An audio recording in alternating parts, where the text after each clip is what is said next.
Uttar Pradesh bar council ने आज press वार्ता कर मीडिया बंधुओं से अपनी मांगों के बारे में विस्तार से चर्चा की।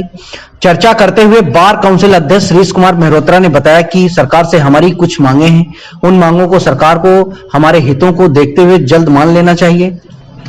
इन्होंने बताया कि हमारी मुख्य मांगों में अधिवक्ताओं को दुर्घटना या गंभीर बीमारी से ग्रस्त होने व कोरोना संक्रमण से मृत्यु होने पर 10 लाख रुपए की आर्थिक सहायता दी जाए। अधिवक्ता के रूप में पंजीकरण होने पर 3 साल तक 10,000 रुपए प्रतिमाह दिए जाए। 40 साल तक लगातार सेवा देने वाले अधिवक्ताओं को 25,000 रुपए मासिक जीवन निर्वाह भत्ता दिया जाए। अनुभवी अधिवक्ताओं को विभिन्न अधिकरण आयोगों में नियोजित किया जाए। प्रदेश, जिला व तहसील मुख्यालयों पर अधिवक्ताओं को आवास या भूखंड दिए जाएं। अधिवक्ताओं को आवास, कार्यालयों, कंप्यूटर व वाहन खरीदने के लिए ब्याज रहित ऋण उपलब्ध कराया जाए व अधिवक्ताओं की सुरक्षा के पुख्ता इंतजाम करते हुए अधिवक्ता सुरक्षा कानून लागू किए जाएं। मुख्य रूप से ये हमारी मांगे हैं। Prime time news, Lucknow. कह रहे 10 लाख रुपए, इसलिए जब एक राज्य पूरी कर सकता है तो हमारा मानना है कि इसको और राज्यों में भी पूरा किया जा सकता है। पहली बात। दूसरी डिमांड हमारी ये है, जो कि इस समय वेस्ट बंगाल में लागू है, राजस्थान में लागू है, वो ये कि जो बुजुर्ग अधिवक्ता हो जाते हैं उनको अलग से पेंशन की स्कीम दी जाती है। हमने 25,000 रुपये रखे हैं। बात ठीक है कि जनरल सुंदर जी कहते थे कि अगर आपको अभी छत पर जाना है तो आप चांद पे जाने की बातें करिए। 25,000 ना मिले, 15,000 रुपये सरकार दे सके, जितने भी पैसे दे सके। तो हमने एक मॉडल अपनी मांग को सामने रखा है कि ये वो परिदृश्य है जिनकी अधिवक्ताओं को जरूरत है। इसके अलावा हमने ये कहा कि रिटायर्ड जगहों पर, जहाँ पे कि आप डिस्ट्रिक्ट कंज्यूमर फोरम होता है, ये कई सारे पंचायत होते हैं, आर्बिट्रेशन के जो ट्रिब्यूनल्स होते हैं, और भी कहीं वहाँ पर क्वालिफिकेशन, जैसे मान लीजिए ये कहा कि डिस्ट्रिक्ट जज और a person eligible to be district जज। तो अगर कोई 10 साल की वकालत वाला अधिवक्ता है तो वो एलिजिबल टू बी डिस्ट्रिक्ट जज की श्रेणी में आ जाता है। सर अब जो कोरोना के पेशेंट जो मरे थे उनको 50,000 रुपये सरकार दे रही है, अब आप कह रहे 10 लाख रुपए दिए जाएं, वो कैसे सरकार देगी? नहीं, सरकार को देना चाहिए, क्योंकि सरकार को ये समझना चाहिए है कि अधिवक्ताओं की क्या स्थिति है। अधिवक्ताओं के ऊपर सरकार ने संसद से कानून बनाया है कि अधिवक्ता केवल वकालत करेगा, और दौरान कोरोना सरकार ने कानून बनाकर वो अकेला काम करने से भी रोक दिया। ऐसा किसी दूसरे पेशेवर व्यक्ति के साथ नहीं है। किसी व्यवसाय में ऐसा नहीं हुआ कि आप सिर्फ वही काम कर सकते हैं और वो अकेला काम भी आपको करने नहीं दिया जाएगा, अदालतें बंद कर दी गई। तो अधिवक्ता साथी कहाँ जाएगा?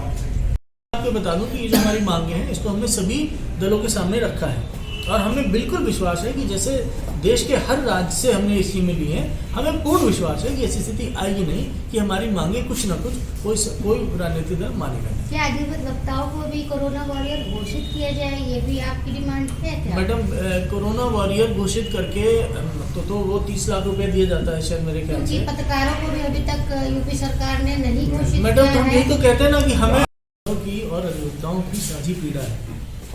हम लोग किसी भी गणतंत्र को बचाने के लिए बहुत महत्वपूर्ण भूमिका निभाते हैं। पत्रकारिता को चौथा स्तंभ कहा जाता है और न्यायपालिका को तीसरा स्तंभ कहा जाता है, और न्यायपालिका की परिकल्पना अधिवक्ताओं के बजट की है। ये समय समय पर सभी न्यायालय मानते हैं कि अधिवक्ता भी ऑफिसर्स ऑफ द कोर्ट है, और उनके लिए अवस्थापना सुदृढ़ की जाए और उनके लिए सामाजिक सुरक्षा सुदृढ़ की जाए, ये सब मानते हैं, इसकी महत्वपूर्ण भूमिका है। लेकिन आज भी देश में हम उस स्तर तक चीज़ें नहीं कर पा रहे हैं जितने की अपेक्षित है। अब सबसे बड़ी समस्या ये आ रही है कि अधिवक्ता के सामने आप लोग एक समाज में भूमिका है, मैं सही या गलत नहीं कह रहा, लेकिन ऐसा माना जाता है कि अधिवक्ता जो है वो दूसरों का आतंकित करता है, जबकि सच्चाई ये है कि प्रदेश में कम से कम 2 अधिवक्ता साथी हर माह उनका कत्ल किया जाता है, सिर्फ इसलिए क्योंकि वो माफिया के सामने झुकने को तैयार नहीं होते और अपनी वकालत ठीक से करते हैं। हमारे को इसके बारे में जो हम सब कर सकते हैं, हम एस बार काउंसिल, हम नियामक संस्था है। 1961 के एडवोकेट एक्ट में बार काउंसिल ऑफ स्टेट को सबसे बड़ी सर्वोच्च संस्था स्थानीय मतलब प्रादेशिक स्तर पर बनाया गया है। हम एडवोकेट को पैदा करते हैं, उनका एनरोलमेंट करके हम उनको जितनी भी उनके लिए सामाजिक सुरक्षा होती है, जितनी भी कल्याणकारी योजनाएं होती हैं, जैसे 5 लाख रुपए हम दिलाते हैं ट्रस्टी कमेटी से। हमने स्वयं उनका जो मतलब एक जो ट्रस्टी कमेटी दूसरी स्कीम है 5 लाख रुपए वहाँ से मिलते हैं। बार काउंसिल स्वयं 2 लाख रुपए देती है। हम लोग मेडिकल एड देते हैं, लेकिन देखा ये गया है कि चूंकि मैंने आपको बताया कि पत्रकारों की तरह जैसे अधिवक्ता सौतेले बच्चे माने जाते हैं शासन के, तो वो बड़ी पीड़ा हमको पहुंचा रही है। हालांकि इधर आके सभी सरकारों ने कुछ ना कुछ अधिवक्ताओं के लिए किया है, लेकिन आप जानते हैं कि इस समय प्रजातंत्र का उत्सव होने को है, तो यही वो समय है कि जब प्रदेश का 4 लाख अधिवक्ता कुछ मांगे सरकार के सामने रखता है, जो मांगे भी आपके सामने आने जा रही हैं, और उन मांगों को हमने सरकार के सामने रखा है, सभी दलों के सामने रखा है कि वो इसको अपने घोषणा पत्र में लिखें। वो हमारी मांगे बहुत ज़रूरी हैं, और आपको बता दूं ये सभी मांगे किसी न किसी प्रदेश में देश के लागू हैं।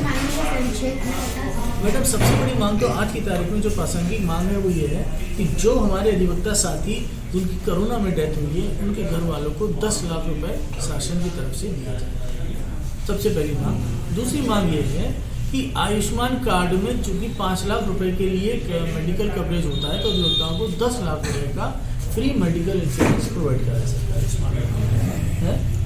और आयुष्मान में चूंकि अधिवक्ताओं को शामिल नहीं किया गया है, तो उसमें अधिवक्ताओं को शामिल किया जा सकता है। ये तो हमारी पहली मांग है। दूसरी मांग ये है, ये कई जगह चल रहा है, दिल्ली में केजरीवाल सरकार ने ये मांगे मानी है, दिल्ली में ये मांगे पूरी